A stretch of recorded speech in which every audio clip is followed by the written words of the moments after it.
Okay, I'd like to begin with a very special shout out to Chris for defending my honor here as we had a slight mechanical issue coming live to air with you here on a big day, I guess, for the Democrats. I mean, they're really banking on this woman who, by the way, has a disastrous, can we put that in all caps, like disastrous financial record? Woo, Jazzy. Things aren't looking so good for you or for the Democrat Party. We're all over that story today amid word that there's some special stuff, maybe some special accounting going on. Welcome to the program, everyone. I am Trish Regan. Good to have you here on this live edition of the Trish Regan Show. So much happening as the Democrats finally caved, as they should have caved ages ago. And now there's this, you see, divide within the party. And they're looking to the most extreme members of the party for leadership in the future, which I can just tell you in the here and now is a disaster. It's like these people never learn, ever learn. Jazzy, that's who you're going to go with. All right, well, let's do it. Jazzy's got some spending issues, shall we say. She likes to spend. That's a big part of her problem. And, you know, it's very typical, I guess, of any communist. A communist like Mamdani, who also is suddenly moving into a nice big mansion, Gracie Mansion in New York City, complete with a ballroom and a chef. Hey, who said communism doesn't pay? And Kathy Hochul, she's about to find out she's going to lose her seat to Elise Stefanik, because while communism works in some subsectors of the economy and the voting electorate, not everywhere. Certainly not in the rest of New York. As I said, welcome. Make sure you subscribe, share, like, all that good stuff as we begin today on Jasmine Crockett's 5-Star Habits. I mean, this woman is taking luxury to a whole new level here. Jasmine Crockett, you know her. You know who I'm talking about. The one who rose to, can we call it fame? How about infamy? Infamy. When she decided to target Marjorie Taylor Greene. Remember this? Oh, it's minutes and 21 seconds. Mr. Chair, point of order. Who's? It's me. Ms. Crockett. I'm just curious, just to better understand your ruling. If someone on this committee then starts talking about somebody's bleach blonde, bad built butch body, that would not be engaging in personalities, correct? A what now?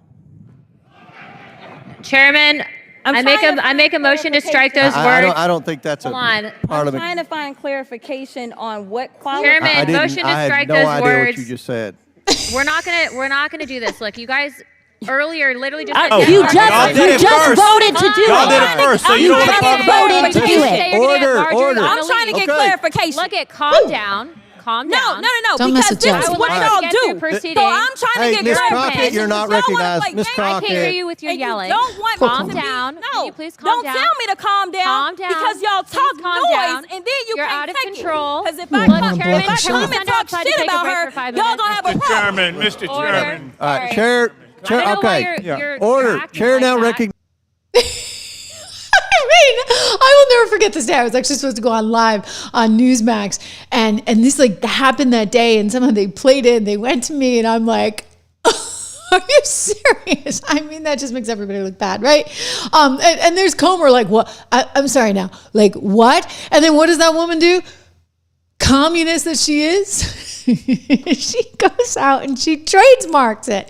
I'm sorry, you can only trademark something like that in the good old United States of America because we have things like, intellectual property laws, courtesy of Benjamin Franklin, one of those awful founding fathers that you just love to hate on because our founding fathers are the whole reason for somehow the demise of America, despite the fact that we have risen to become the envy of the world, the number one economy in the world. Well, all of her spending is getting exposed, you guys. Her high-flying ways. This is a woman who went to a private school. You see, a private school in Missouri, but she tries to talk like she's from the hood.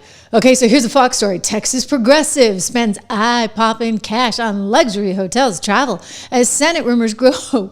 Don Becca was making this point in the chat earlier, and Don, I hear. In other words, she has nowhere to go, right? It's over in Texas for one Jasmine Crockett. She will no longer be a representative. I mean, thank goodness. I mean, this woman does not belong in politics. I actually think deep down she's hoping for a gig at MSNBC. I hear there's an opening. Yeah. Jen Psaki's numbers aren't so good. And, well, Rachel, you may get some competition from this lady, all right? I mean, can you top bleach bit whatever the rest was? Comer doesn't know either. Anyway, so she wants a gig maybe at MSNBC. In the meantime, how does she support herself? Well, she's got to find another office to run for. And apparently, she's eyeing a Senate seat. You know, it's kind of funny given that this woman has some rather, as I said, suspicious spending habits for somebody who is a quote unquote progressive, a quote unquote, though I'm just going to say it, a total commie, okay? Like that is the direction she's sending things in, just like AOC, just like, Sanders, I guess he started some of this, and just like Ma'am Dommy, Crockett's Filing Show, luxury hotel and transportation expenses in Martha's Vineyard, because I'm telling you, every commie likes to go to Martha's Vineyard. You got to go kiss the ring of one Barack Obama. Okay, then you got Chicago, New York City, Las Vegas, San Francisco, Los Angeles. I remember reading a recent article on her, and it was talking about her at her suite at the Ritz-Carlton in Atlanta. And I'm like, her suite? Are you kidding me? She travels in such a way that she has to have a suite? Oh, you betcha. She likes the sweet stuff. Okay, so this was Texas's 30th congressional district that she represents. It includes Dallas. She's not spending a lot of time in Dallas. No. More expenses. Okay, campaign spending of $25,748, all to house one Jasmine Crockett since the month of January, all on high-end hotels, all on limousine services. You got $41.75 going to the Ritz-Carlton Hotel, $23.04 to the Luxury Collection. Other expenses include $5,326 to West Hollywood Edition in Los Angeles, $1,173 to Times Square Edition in New York City. Edition, she must like Marriott's here because the Edition, you see she gets the Marriott points. The Ritz-Carlton is a Marriott, the Luxury Collection, part of the Marriott's, the Edition, all part of the Marriott's. I think the Marriott family is actually rather conservative. You know, they live up on Lake Winnipesaukee in the summer right next to Mitt Romney. Anyway, that's neither here nor there. Cosmopolitan, I think that's also a Marriott. $2,000 there. In Vegas, she's spending big, $2,700. Oh, and then in Martha's Vineyard, $31.60 at the Edgartown Inn, a very nice hotel. I got to tell you, the lady's got some taste when it comes to hotels. She may not have taste otherwise, but she's got some very expensive taste when it comes to how she travels, and this is going to be a problem for her, a big problem. Trying to run for Texas Senate seat against Senator either John Cornyn or whoever comes out of that primary. You are seeing a woman who's not spending an awful lot of time in Texas. That whole list of places she's been living high on the hog, I didn't see anything mentioning Dallas or Houston Not been in or Amarillo. Laredo or Amarillo. Right. She's all across the country making sure that she is getting taken care of, that her nails look fabulous, and that she is sounding off however she wants to. Well, let's be honest. They do not have a Ritz-Carlton, I do not believe, or a Four Seasons Hotel. Oh, no, she wouldn't do Four Seasons. It's not part of the Marriott family. Or an Edition Hotel in Amarillo, Texas. Correct me if I'm wrong. Leslie, if you're watching, let me check the chat.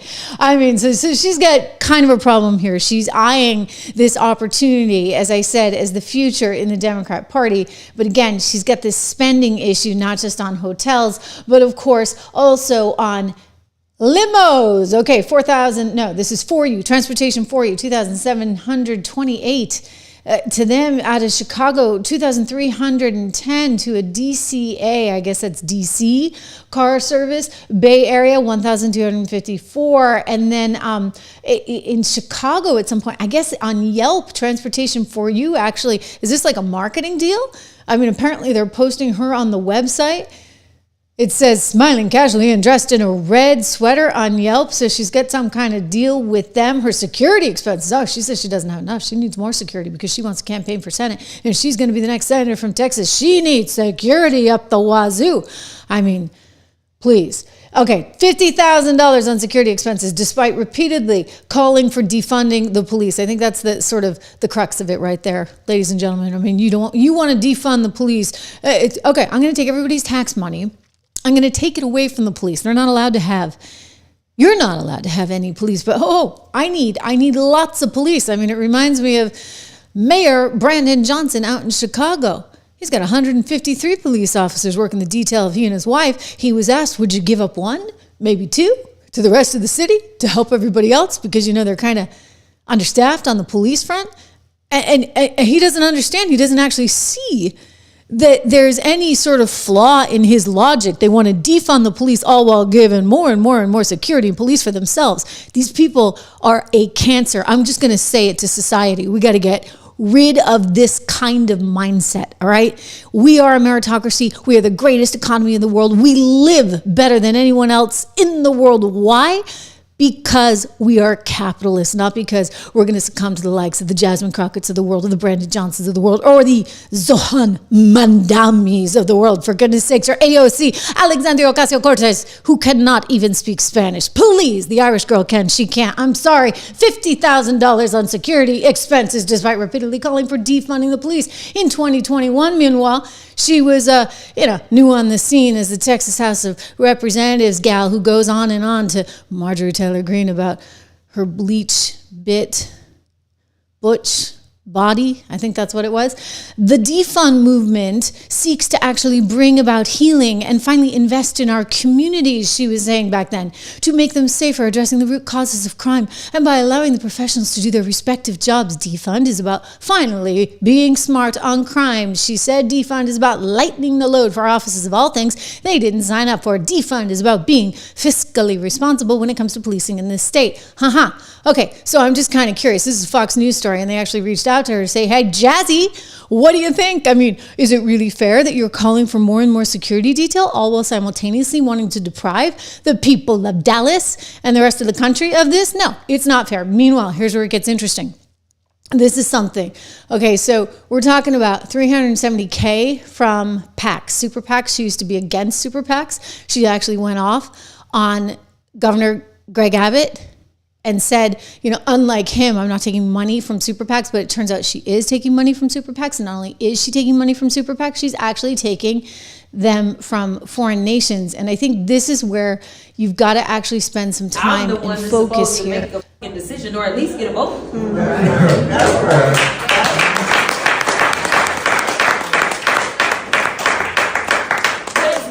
Okay, so that was a little clip of Jasmine in all her splendor and all her glory, speaking to some wealthy donors there, probably from a super PAC, I don't know, but she just can't help herself. She's slipping in the F-bombs, wherever she can, because she's got a way of talking, shall we say.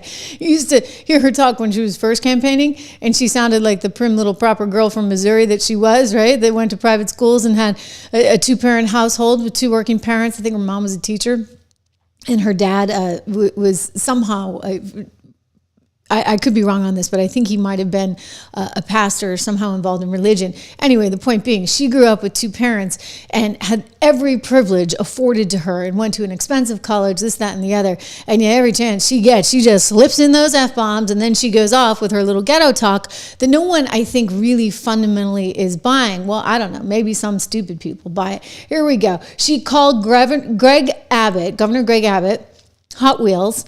Remember that? That was kind of a slur. And saying he was just awful, and that she had accepted $0 from corporate PACs while he and her opposition, I should say, had taken $192,000. But it turns out when they went back and they looked at the data, the financial disclosure data for July 5th through December 31st, 2020, when she was out there saying that, we saw a different picture, because disclosures show that she was actually taking super PAC money all over Dallas, right? 22 different entries from donors described as giving her anywhere from $500 to $5,000. And then this is the real kicker.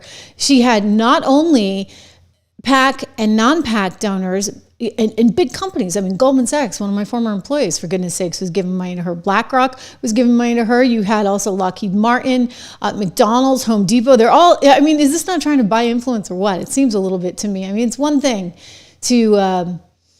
I don't know. This is just kind of seedy. I mean, this is part of the problem, I would just say, with politics for $370,000. And now here's where it gets really seedy, okay? So you see this nice fancy resort? This is in Doha, in Qatar.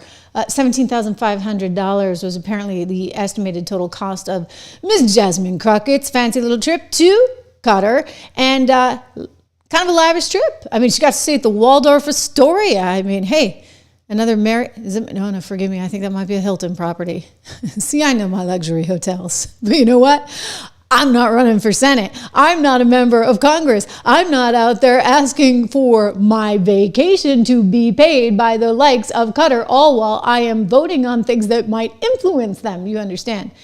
how this is actually kind of a problem. Yeah. I mean, Donald Trump said it well. He said she was totally stupid. She actually is more stupid in his view than AOC. And I think that's saying a lot because AOC is pretty stupid given where, or maybe there's a method to AOC's madness, right? Because she figures more for me. I get my private jets, I get my private planes, well, let them eat cake. We should have held on to that shutdown forever because, who cares? Who cares about the 46 million people that are going to lose their SNAP benefits? I don't care if I'm AOC, right? As long as I'm sitting pretty.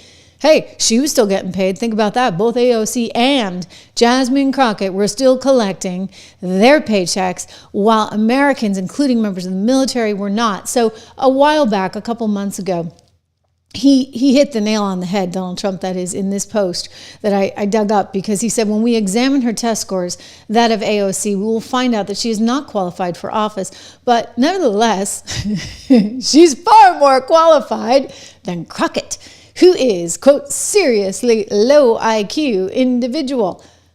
Yeah, she's a low IQ individual. I think so. I actually happen to think so. I think that said, perhaps the lowest of them all, and she's proving it out on her book tour, would be one Kamala Harris, and it's pretty scary to think we were that close.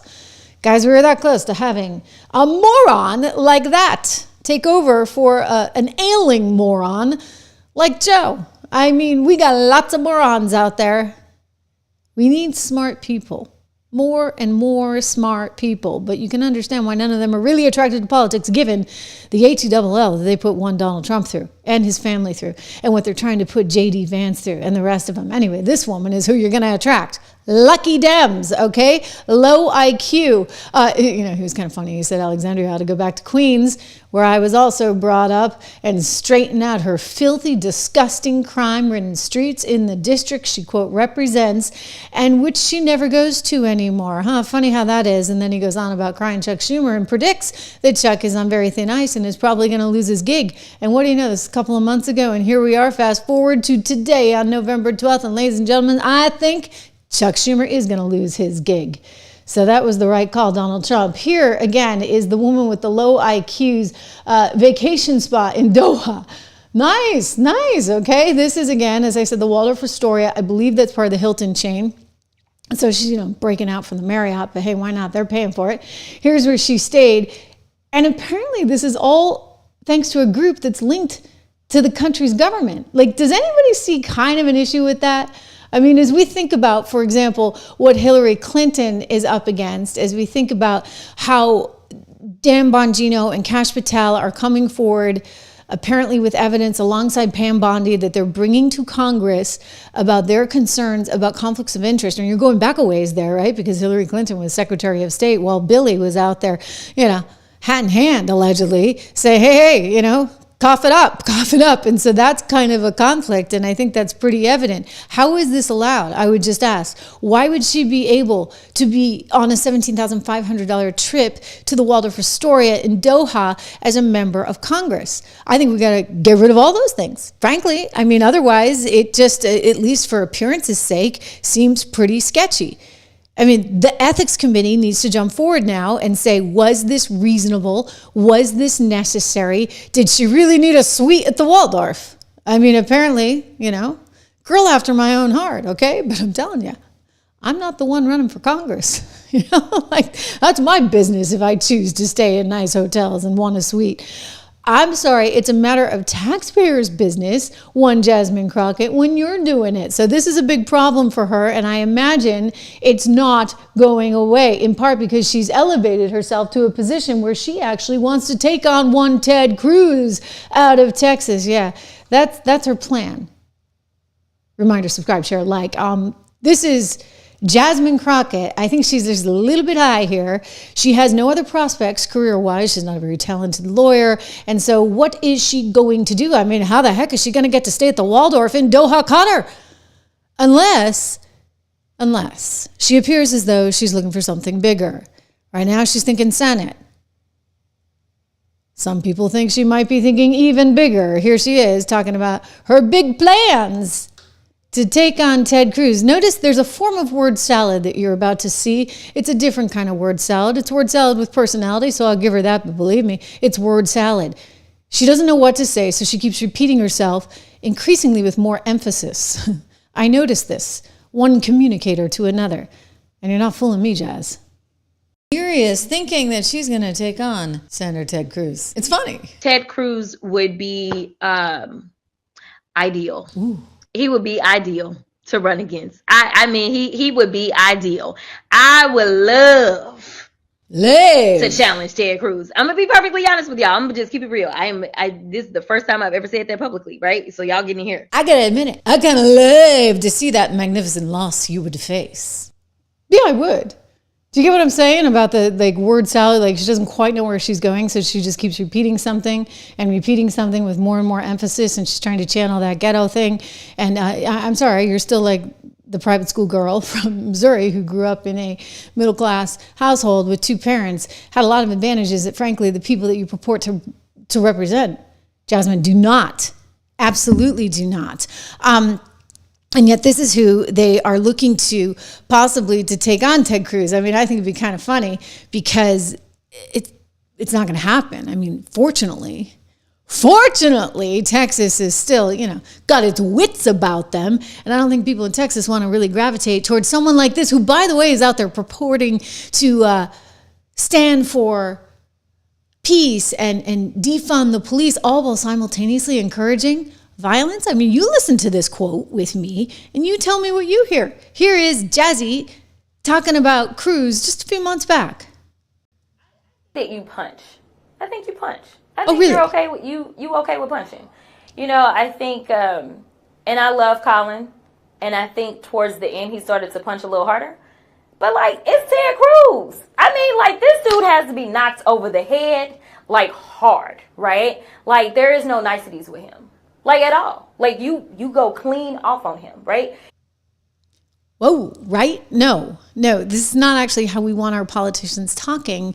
And I think that the fact that she's doing this and talking like this actually should be a big distress signal. Now let's say, oh, we don't care, because Donald Trump this, Donald Trump that.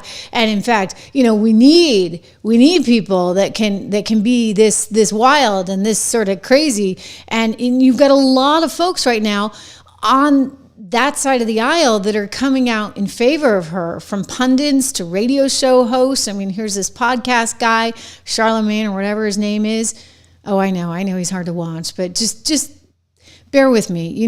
Part of my job here is to show you what the other side is saying and what the other side is thinking, so that one, how off it is, frankly. I mean, as soon as you see it, it hits you over the head. But two, how serious they are about this craziness. Here we go. This is Charlemagne on some podcast somewhere. Jasmine Crockett is actually what the Democrats should be leaning into, because she is a phenomenal messenger. And some people just got it. Some people just have a different anointing on them. You don't know why certain people cause folks to gravitate towards them. To me, it's more than Jasmine Crockett having that moment with Marjorie Taylor Greene when she was bad bleach body or whatever it is.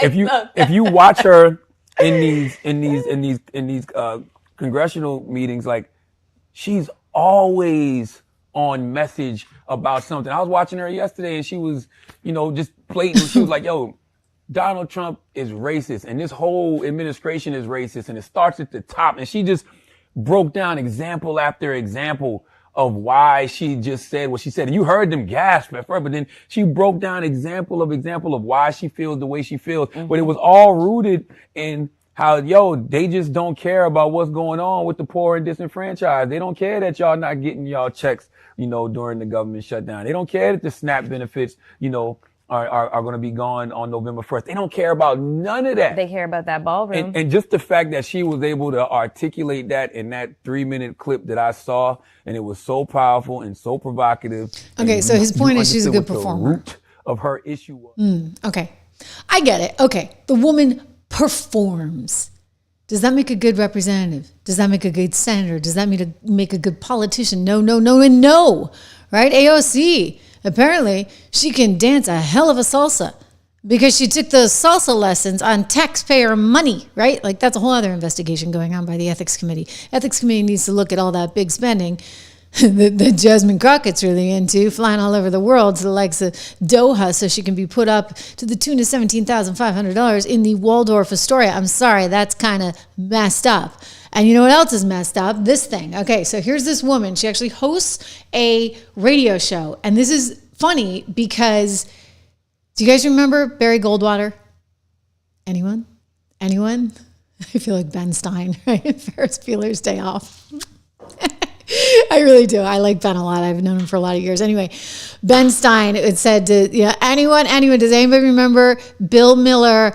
And he was running as on that ticket with Goldwater. So it was Barry Goldwater and Bill Miller. And I know this in part because my mother actually, like years ago when she was in college, she campaigned for one Barry Goldwater. like Hillary, okay? Back when Hillary was conservative. And Barry Goldwater is like sort of, big libertarian guy. Well, his VP, Bill Miller, had a daughter. Her name is Stephanie.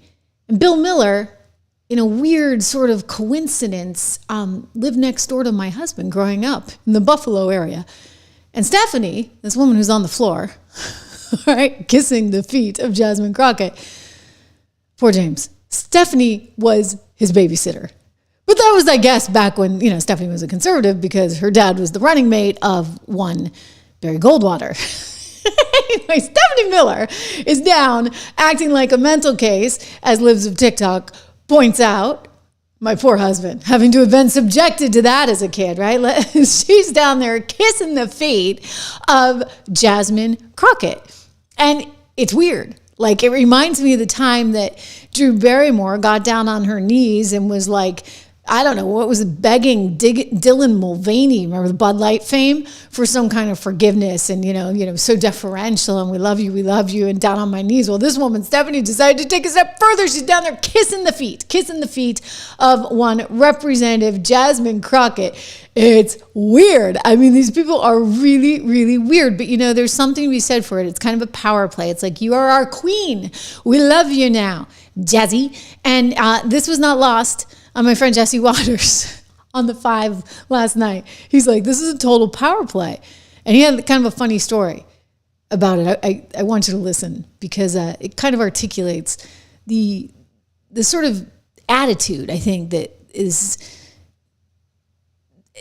this moment. Here we go. I was in middle school and I was in high school and we were at this playground just playing around. And these kids who we weren't really friends with, we didn't know them. For some reason, they threw a rock at Adam's head and it hit him in the head. And he was mad and he was sad. And so I was bigger than these kids. So I went up to these kids and I made these kids bow down and kiss Adam Dallas's feet. And we still talk about it today. I was so proud of that. He was proud that I did that for him. Good friend. Yes, good friend. But you see the symbolism in that. In other words, these kids were picking on. So Jesse's pointing out, like, that's a big deal if you're going to go down and kiss someone's feet, right? That's kind of a big, big deal. And they're kissing the feet of one Jasmine Crockett, which just tells you how freaking desperate they are. But as Donald Trump said, you know what? Chuck's going to be out. He's on thin ice. This entire party has gone nutso, totally nutso. We got the shutdown ending.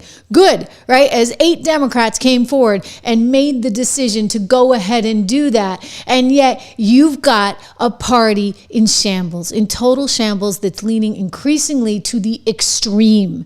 Here's Joe Concha, good guy, friend of mine, also from Fox. I'm showing all my friends. Stephanie wasn't my friend. Definitely not James's either. It's a funny story, isn't it? Anyway, Joe Concha speaking about the disaster that is the Democrat Party today.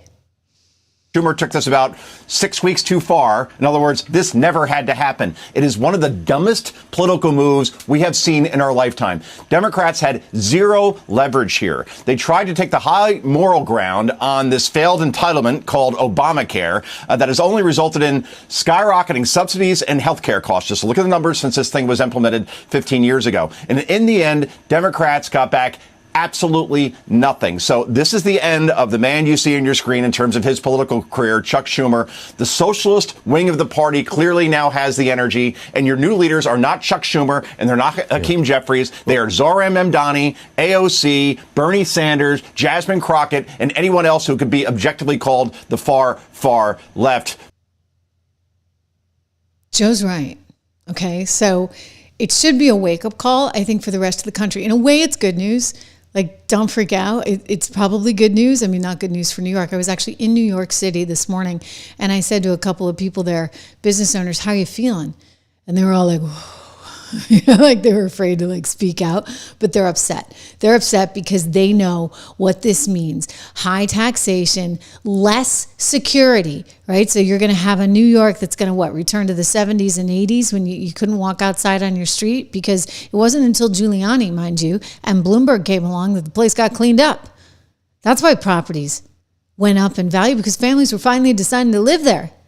Well, now anybody who can afford to will get out. Trust me, real estate in the tri-state area, it's going way up, all right? Way up, because nobody wants to live under a Mamdani-run situation. And so this is the splinter that's happening in the Democrat Party right now. You're going to have the extremists on the super left, out there in California, in New York City, not New York State, and that's a big distinction, okay, and we'll get to that. But New York City, out in California, in places like Chicago, where they're wildly extreme and they're wildly progressive, and they are so out of touch with everyday folks and reality. And I want to show you something, because this is New York City media liberal Sunny Houston, I know, or Houston, or however it is you say this woman's name. She's on TV challenging one John Fetterman out of Pennsylvania, the senator. Who knows? Like, if he needs to get elected, he needs working class Americans. He needs the typical blue that they've completely deserted out in California and in New York City. And watch how she attacks him and how he tries to bring her back in line, because you know what? He wants to avoid the disaster that is going to be the Democrat Party being led by the likes of AOC, Gavin Newsom, and Jazzy. It was a horrific mistake. Governor Gavin Newsom called it pathetic and a surrender. Poll after poll found more Americans on both sides of the aisle blaming Republicans. Even Marjorie Taylor Greene blamed the GOP. As you mentioned, Democrats had big wins last week, so you had momentum. Why give in now? Why bring a butter knife to a gunfight? Are you willing to gamble that the GOP will negotiate on health care in good faith once the government reopens? Because if that gamble is wrong, 500,000 Pennsylvanians that you represent, their health care costs will skyrocket if you are wrong. And I believe you are wrong. Well, first of all, MTG is quite literally the last person in America that I'm going to take advice or to get their kinds of my leadership and values from. And now, if Democrats are celebrating crazy pants like that, then that's on them. And now I don't need a lecture. I don't need a lecture from whether it's Bernie or the governor in California, because they are representing very deep blue kinds of populations, and a lot of those things were part of the extreme. And now remember, what really needs to win, the big win, is involving my state and other states and those things. And why have we arrived here after the election a year ago? We got to forget some of the things that cost us that election. Or now, for me, it's like, that's why I'm trying to remind people that kinds of the extremism, we can't return to those kind of things, and realize we need to find a way forward. And I would like to, rather than cite MTG, I'm going to cite one of the new governor-elects saying that my election is not a green light to continue the shutdown, because I promise you, this isn't a political game. It is viewed by many of us, but the reality is 42 million Americans now not sure where their next meal is going to come from, and because we vote like that, or people that haven't been paid for 5 weeks now, and that kinds of chaos.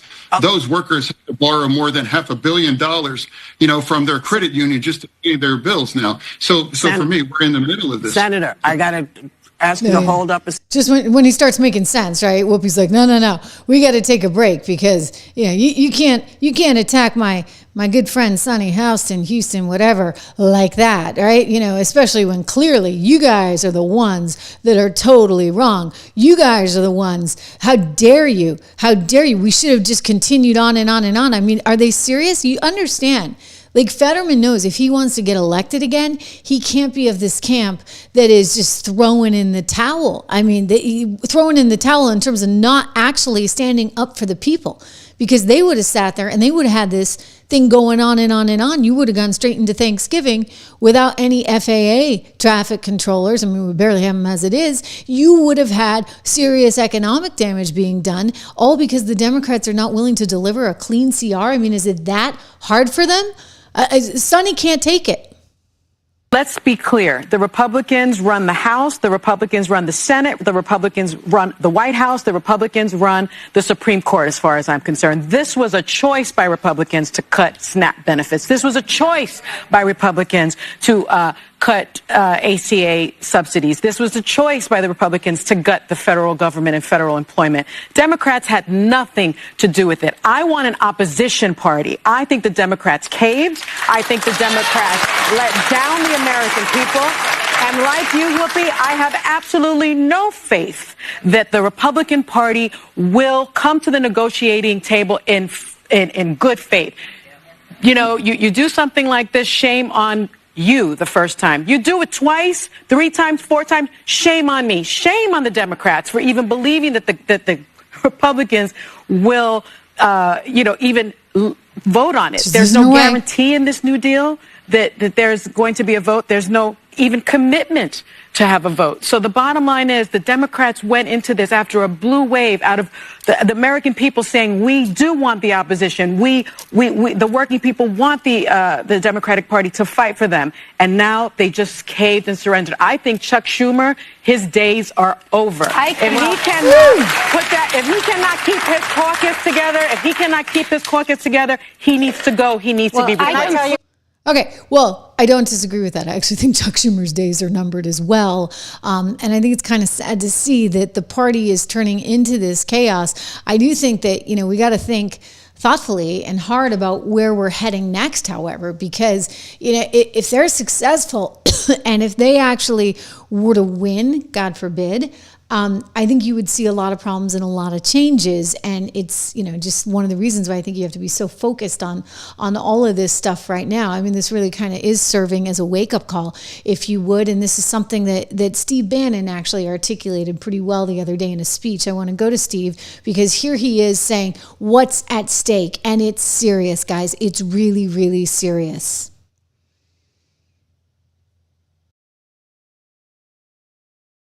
So serious, apparently we're not allowed to play it. Right? What was that? We can try it again. It's serious.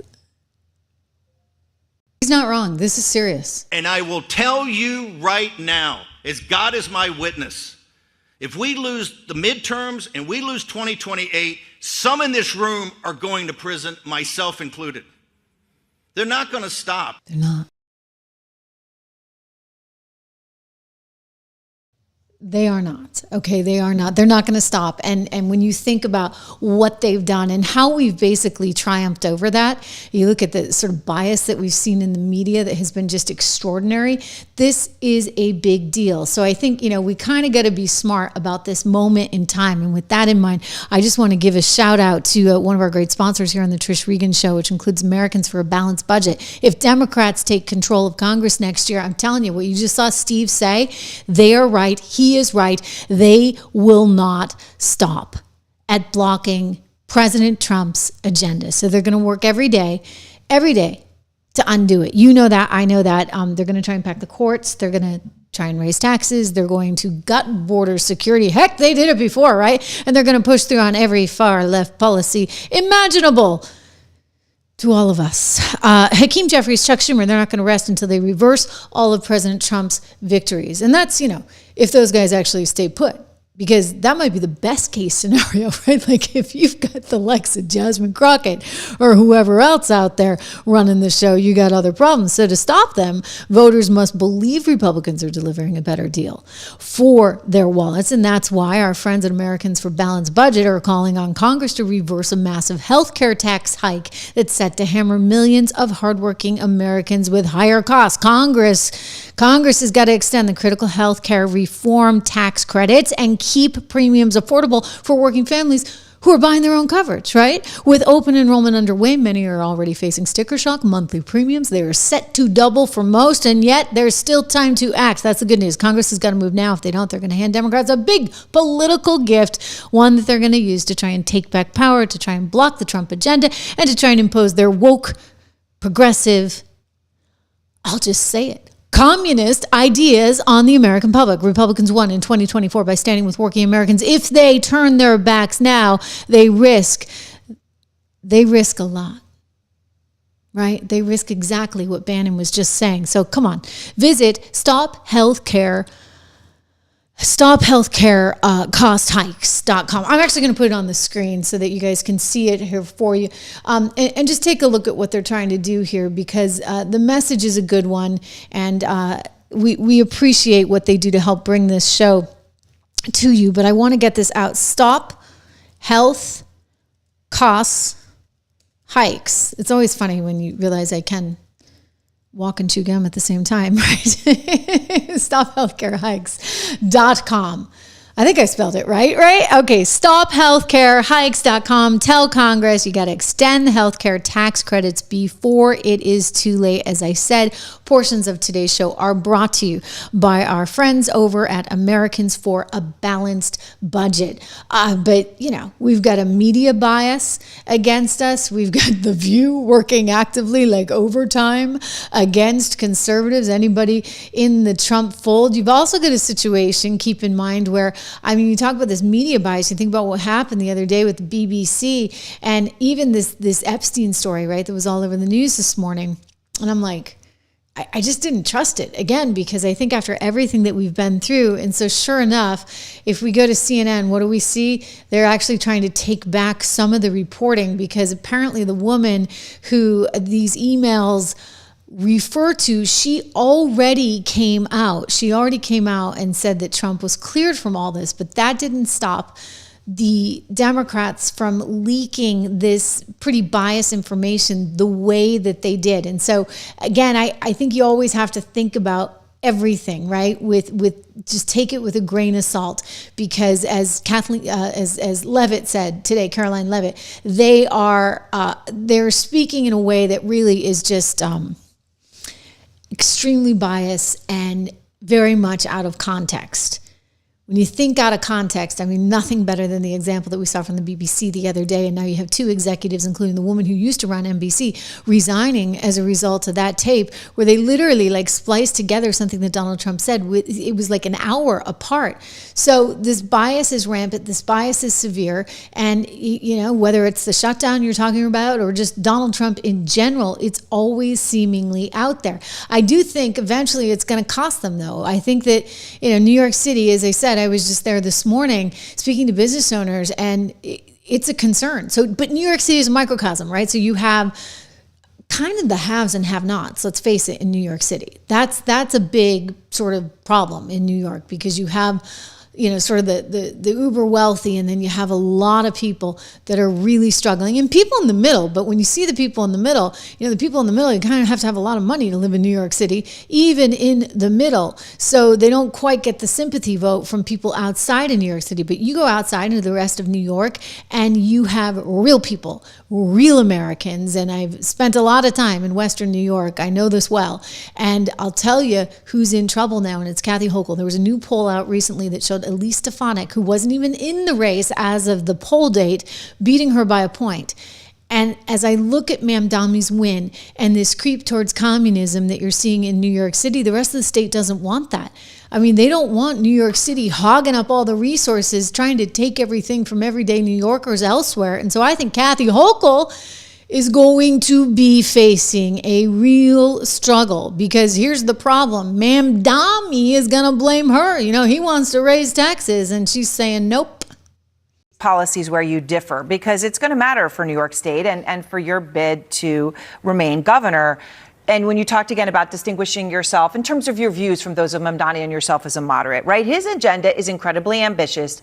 It is, as he has described it, a democratic socialist agenda. Free childcare, free buses, rent freeze. The list goes on. I talked to him on Monday night. He said to me he hasn't wavered 1 millimeter on raising taxes on New York City's wealthiest residents to pay for some of that. Now, Governor, you have said repeatedly that you would not raise taxes. You said, quote, I've said there's no new income taxes. Do you stand by that promise? Yes. Yes, I do. I stand by. Okay, so here's the problem for Mamdani. If she's not going to raise taxes, where's he going to come up with this revenue? I mean, he's already backtracking. Did you see him on MSNBC the other day on the day of the election? They were like, okay, so where's all the free groceries? And he's like, I didn't say free. I said, more reasonably priced. That's what he's going with. Well, I'll tell you, Gristades is going to be out. John Catsimatidis, friend of mine, he actually owns a WABC as well and is a prominent conservative. He's like, no way. Like, I'm out, right? Like, our profit margins are thin enough as it is in New York City. Like, how am I actually going to run grocery stores here if I've got Mamdani telling me where prices are going to be? Like, Mamdani actually thinks that you can dictate prices. Guys, we've been through it, okay? Like, why do you think the country was started 250 years ago? To get away from a tyranny, to get away from a government that was run by one person that would just sort of collect from the minions. I mean, this is a different version of it, but it's effectively the same thing. You wanted to have the opportunity for everyone to prosper, but no, in Mamdani's world, only the people that he chooses are going to be able to prosper. That's how it always works out in communism. Go take a peek. Go to Venezuela. Go to Cuba. I mean, look, they're figuring out in real time in Bolivia where they're turning things around. They're figuring it out in real time in Argentina where they're getting rid of the Peronis and turning it around. Hey, yeah, a little bit with our help, right? People are freaking out about they call it a bailout. It's not a bailout. Hello, it's called a credit line swap, okay? It's a credit swap. And as Treasury Secretary Scott Bessent had to tell them on MSNBC just yesterday morning, guys, do you know what a credit line swap is? Do you know? Because actually we made money on it, all while simultaneously getting to help the people that we want to be in government, stay in government, right? Because we help our friends. We don't help our enemies, and we certainly don't want to be in a situation where we're actually having to, fight. Use every little bit of economic power you can muster up. That's my motto, and we finally have a president who understands that and gets that. That's why the Treasury Secretary job is probably the most important of all jobs in this administration. Let's go to Kathy Hochul, who admits they don't have any money for those freebie buses that one Mamdani wants. I cannot set forth a plan right now that takes money out of a system that relies on the fares of the buses and the subways. But can we find a path to make it more affordable for people who need help? Of course we can. I don't think you can. I mean, I don't really know how that's going to work unless Donald Trump really does a great job bringing down oil prices. Man, he actually has, right? We're looking at less than $3 a gallon nationwide. I realize I'm paying more where I live and you're probably paying more where you live, but in the entire nationwide average, you're looking at Gas Buddy showing you less than $3 a gallon. So Kathy, you can hope for that. You can actually hope that Donald Trump's energy policies make it worthwhile for your sort of perhaps a reduction in bus fares, because you don't have any other way to get the money. I don't know what Mamdani is thinking. Oh, he's just going to tax everyone over $1 million, especially in those white neighborhoods. He's actually said that, which would actually be illegal and unconstitutional, because that actually would be a form of race targeting. I mean, just ask Harvard. They had to learn the hard way, right? Like, you can't do that. You just actually can't, Mr. Mamdani. I realize you're not that smart. You couldn't even get into Columbia University, my alma mater. They didn't take you. Why? Oh, I don't know. I mean, you checked all the boxes. For goodness sakes, your dad worked there. He was a professor of colonial studies, basically an Hugo Chavez wannabe. And you did say you were African American, I guess, because, up until 7 years ago, you were technically still from Uganda. So maybe that fit. Anyway, you wound up still at a pretty good school, Bowdoin College, up in Maine. I'm from New Hampshire, born and bred. So we like Bowdoin, but Bowdoin is now, sadly, the institution that gave birth to this communist nut job. So that is where we are, and that is where the Democrat Party is heading. And this guy is now the face of it alongside AOC and Jazzy, who never met a dollar she didn't want to spend, who never met a luxury hotel that she did not want to stay in. And again, I'm okay with it. You know, I mean, girl after my own heart. I like my luxury hotels too, but the difference is, you see, I don't have a government who I'm possibly voting on paying for it. Think about that. All while simultaneously, this is some new sound that just came into us of Jasmine Crockett saying she's got to have increased security because, you know, she's gearing up for her big Senate campaign. She's going to take on Ted Cruz. And hey, she needs those Ritz-Carlton hotels and those Marriott points, right? Here's Jazzy telling us why. It is laughable that I would have one of these ridiculous networks reach out to my staff inquiring about the fact that I pay for security out of my campaign account. Now, mind you, in my mind, I do think that that's a good question. I think that's a question from maybe Speaker Johnson about why it is that he's not protecting members of Congress. I think that it's really a good question as to why a member of Congress needs to pay for security out of money that they go and raise, instead of focusing on making sure that they use that money to educate voters about why it is that their candidacy matters. I do think that it does people like me a disservice. Oh, it does you a disservice because, you know, American taxpayers, they need to be the ones paying for all your security, right? Oh, Jazz, I'm sorry. You know what? It just doesn't work. When you're sitting there in one breath telling us we got to defund the police, and then in the next breath, you're saying, I need more money for my fancy hotels and my security. It doesn't work, okay? I've traveled throughout Latin America throughout my career. I told you guys I started my first gig was actually at Goldman Sachs. We were trading emerging debt markets in those sort of Wild West places like Venezuela, Argentina, Brazil, and Mexico.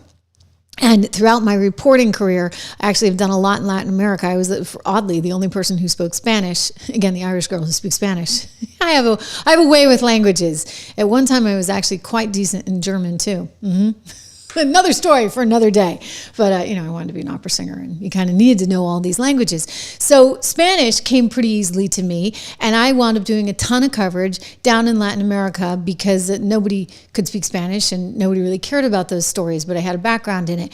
And being in Tegucigalpa in Honduras once, I remember thinking, this is amazing because there's these beautiful homes that were all behind these giant fences with all kinds of security cameras and armed guards, like carrying AK-47s. I mean, armed guards, right? And I'm thinking, like, how do you live in a place like this?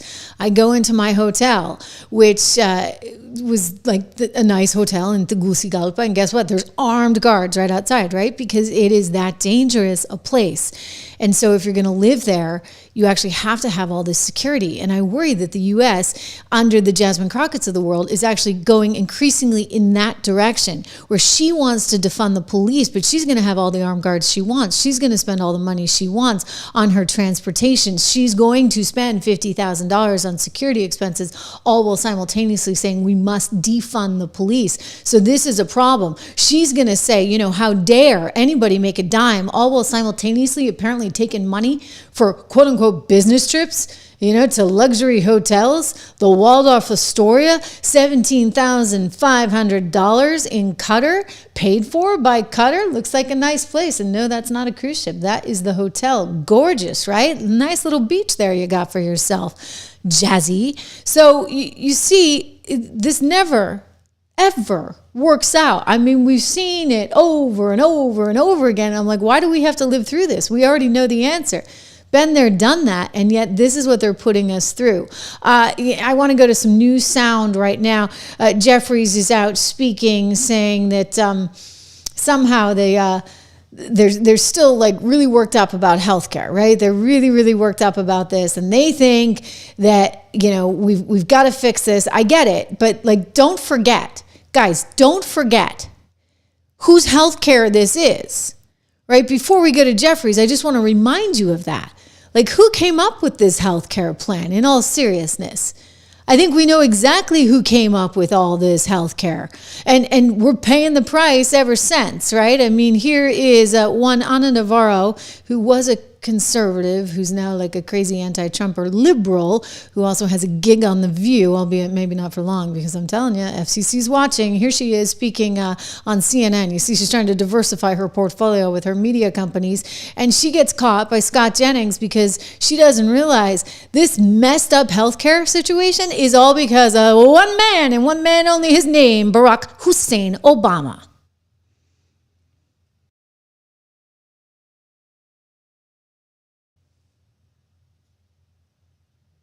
Going to hear.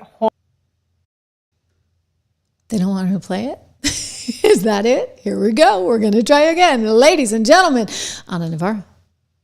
Going to hear horrible stories.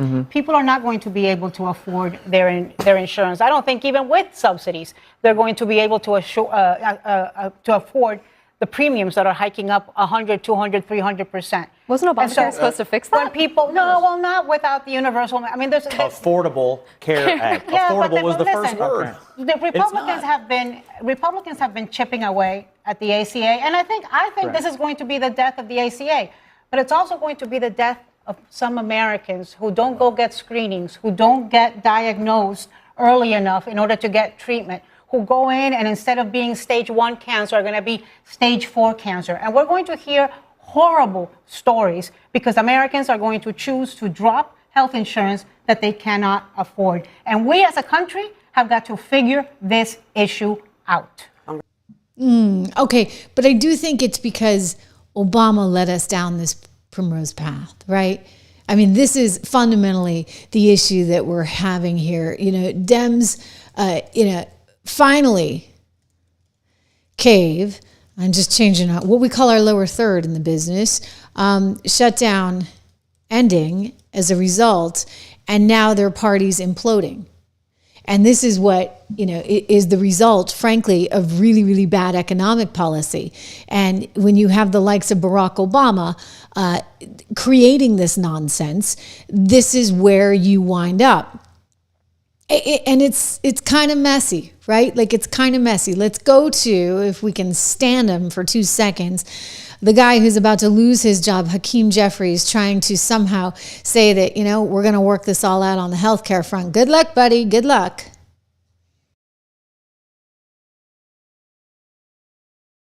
Schumer took this about 6 weeks too far. In other words. Okay. Well, I know you didn't want to watch him anyway. That's me doing you a favor. That's the Gremlins doing you a favor. Hakeem Jeffries saying, we're committed. We're going to keep it going. We're going to fix this. And we're all like, yeah, right. You know what's going to happen? Here's what's going to happen. Here's what's going to happen. You see, the Republicans are in charge now. This is Donald Trump's turf. Get used to it. I'm sorry. It just is the way it is. And you know what? If you were in charge, they'd have to be negotiating with you. You think about Bill Clinton. He didn't have the House and he didn't have the Senate, right? So he had to work with Newt Gingrich. Well, guess what? Donald Trump has both the House and the Senate. So you guys are going to have to work with him. And if you're going to continue to sit there and stomp your feet and cover your ears like a spoiled little child that you really are, that is the Democrat Party today, then I'm sorry, you're not going to get anywhere. So this is on you. You wanted to extend this. Think about that, guys. They were willing to allow for people to not have their SNAP benefits. I mean, I was looking at it, I was saying, hey, this is kind of nice. The government shut down, and who noticed? I mean, one lady noticed. I played this in my shorts feed for you. She started going on and on about how her eyebrow technician was suffering because they weren't seeing as much business because of the shutdown. Because you got to have your priorities. You got to get those eyebrows done, right? I mean, please. I don't think anybody really noticed, other than this woman and her eyebrow technician, that there was that big of a hit to the overall economy. Yes, on an individual level, it's very hard to watch and hard to see. And it's very sad that the Democrats who say that they care about those people with the SNAP benefits really don't care. Right? They really don't care. You know what? I do care. And, you know, I think the president cares. He was looking to find the money. Remember that? He was trying to find the money and find some sort of loophole to be able to not only pay our members of the military, but also pay the SNAP benefits. I mean, it was really kind of admirable. And I will say that he is unlike most politicians out there. And I know him, and I will tell you this. He's got an empathy that doesn't typically exist in Washington. And people don't give him enough credit for that. Speaking of which, weird segue, but you know, I take my health very seriously, right? Which means I care about what I put in my body, and I like to know that when I turn over the back of a package on any of the supplements that I may take, that I understand the ingredients. I understand the ingredients at Balance of Nature, because they got 31 ingredients, and you're going to understand them too when you take a look. We love Balance of Nature here on the show. So many of you actually already have it. So this is actually for new offers. I have to be careful about that. It's new offers only. Use code word Trish, 35% off. Plus you get a fiber and spice supplement as well. You get a money back guarantee. You get free shipping, like all this good stuff. And you know that you're doing the right thing for yourself, because you're getting some of those nutrients that you might, you know, otherwise not have time, frankly. I mean, just think of the chopping alone, right? 31 different fruits and vegetables. That's a lot. So fruits and veggies, they have tons of things though. I would just say on the website, if you go to balanceofnature.com, just take a look at all of it, because there's many, many different things that you can choose from, not just this alone. It's worth sort of mentioning as a follow-up at this moment that there is an indictment expected of one John Brennan. That's perhaps as we head, you know, here we are midweek, we thought it might come as early as Monday, as we learned that the DOJ has been issuing as many as 30 subpoenas. These are all to Obama-related folks. This is all going back in time a bit, but, you know, you got to piece it all together, right? So you got to think about what happened in 2016 vis-a-vis Russia. That was Hillary Clinton. Originally, interestingly enough, it was opposition research that was commissioned by Republicans. Okay, so Republicans initially were trying to thwart off the threat of Donald Trump. And so they had gone out and they had hired Fusion GPS and Christopher Steele to do this. And then it turned out, well, he was going to be their candidate. So they didn't want this opposition research anymore, right? Like, it's a hot potato. But Fusion GPS is like, well, we've been working on this thing. We got to sell it to someone. And so they approached the Hillary Clinton team, and her law firm went out and did the deal with Fusion GPS hiring Christopher Steele, who hired some additional people, contacting some of his, former Russian spy contacts, because he was a defunct old spy hack from Great Britain. And so the next thing you know, they're writing this piece of crapola, okay? Like crapola. I don't know how else you would describe it. I read it and was like, come on. Like, seriously, you think anybody's going to believe this as like intel? Like, this is actually written by anybody who is not writing for the National Enquirer? Like, this is totally opposition research, right? Designed to be fed to some 2-bit reporter, of which apparently there are a lot of, that would run with it. And that's exactly what they did and how it went down. And so you know the rest of the story and how that all unfolded. Well, now, maybe you do, maybe you don't. Maybe more people need to know about it. We've now learned that, in fact, they're moving forward with these subpoenas, and that there's about 30 of them going out. It's a big deal. This is Brennan at a recent event. You misrepresented that. We never said it was disinformation. We said it was Russian influence operations, which is what they do. There's a big difference between influence operations. No, you don't know that. Yes, you don't know. Comey knew. So that was John Brennan, the former head of the CIA, trying to say that, you know what, we actually were not running we never called this disinformation. We just said it was an information influence campaign. But I do beg to differ, because we've talked about the letter letter. The letter was actually put in Politico. And what is the headline in Politico? Hunter Biden's story is Russian disinformation, dozens of former intel officials say. By the way, I realize I'm like jumping around, right? Because you got a bunch of these intel things going on like all at once. So it's not just the dossier, which now Lisa Page and Peter Strzok and likely Brennan and some other key people are. Brennan's indictment could actually be coming. I mean, we know that the subpoenas are going out, but there could be a lot more on the way. And as Dan Bongino has said, like, no one's effectively safe here. Just because you're friends with somebody, it does not mean that you're going to be safe. The deep state, as you know it, effectively is no more. So long as this president is in charge with Kash Patel at the FBI, Dan assisting him there. So Lisa and Peter, they're under fire right now. These are people that, by the way, not only did they lose their jobs kind of, pretty unceremoniously, but then they went and turned around and sued. And they got money from taxpayers, from the U.S. government, because they lost their job. But it's like, guys, like, were you doing your job or were you just political ops for the Obama administration? And that's where we got to draw the line. You cannot have political operatives in the so-called deep state. The people that are in government should be agnostic. And we know they were anything but, right? We know that. I know that. You know that. Anyway, this story will live on. I will tell you that all of these people in the Obama intel operation are indeed, as they should be, in a high-risk scenario. And there will be pain to come. Thank you to all the regulars here on the channel, to Leslie, to Cat Crazy, to David Lorenzo, looking at you there in the chat. They were lovebirds, peace of my mind. I'm telling you, they were total lovebirds, right? Like, they were in love with each other. They had a whole thing going on. I mean, it's funny how being anti-Trump somehow like brings them together, right? We're going to save the world against Trump, and that everybody gets high off of that. With love. Oh my goodness. Anyway, if you have not subscribed to the channel, make sure you do. I'm live here every day. We do have a good crowd. We got a great crowd here in the chat.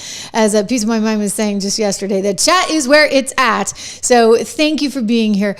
Do subscribe, make a comment. Believe it or not, people say, Trish, is that really you responding in the comments? Yes, it is me. I don't have a big enough operation yet for it to be anybody other than me. And, there's kind of only one person, I think, that can channel me. Make sure the verified thing is on there, though, because sometimes people will try and take my picture and use it. Such is the world in which we live today. Anyway, I do respond to the comments, and I like them, and I heart them, and I see them. So thank you for everything that you're doing to make this channel such a success. Remember, guys, subscribe, share, like. Go check it out on Spotify, too. I need love. Oh, my gosh. We got 15,500 subs. Not bad, right? We were like at 12,000 not too long ago. And you got to start somewhere. I realize it's not 1 million. But believe me, there was a day when we were struggling with 15K right here on the Trish Regan Show, which we started doing, I don't know, maybe 2 years ago now, live every single day. And so thank you. Thank you for everything. I will see you right back here on the show tomorrow.